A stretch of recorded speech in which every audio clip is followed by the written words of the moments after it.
田島さんは今何をおっしゃいと言いますか。あなた遅いです。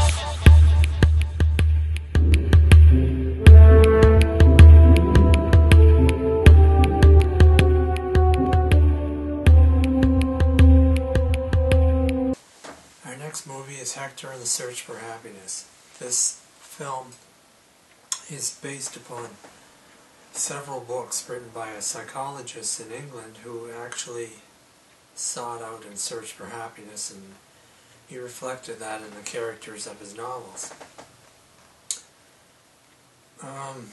Hector is a guy who has to do the same thing, the exact same thing, keep everything exactly the same over and over and over again throughout his entire life and his career. So after a while he started going completely insane because people around him just weren't happy, and he wasn't helping them, and he knew he wasn't helping them. So he decided to travel the world, do something quirky, step out of his boundaries and travel the world and find happiness, and with the help of his live-in wife, I think, or girlfriend maybe, I don't know, I can't remember which it was, but with her help he got on a plane and he left for China, where he meets this spectacular girl. She was brought to him by a businessman that he had met on the plane and shared some time with as he was recording his happiness in his book and getting other people's opinions. Unknown to him, this girl was actually a prostitute and was enslaved by her pimp.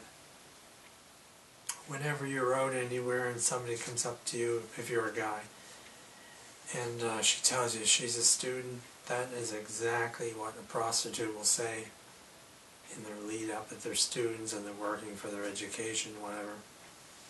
As soon as you hear the student line, you know you're dealing with a prostitute. But Hector didn't know that, so he travels from there, and this girl was beautiful. I mean, this actress, there's a nude scene with her laying in the bed beside Hector, and it was just so well put together. She's just incredibly beautiful. It reminded me of my one of my ex-girlfriends. From China, he travels to Nepal, and he goes up into the mountains to hang out with the monks. And he sees happiness and simplicity, and from there he goes to Africa, where he ends up with getting caught in the drug cartels and almost murdered and killed. And from there he travels to the United States and back home again. As far as this movie goes, it's just a beautiful movie to watch. I didn't like the African scenes too much.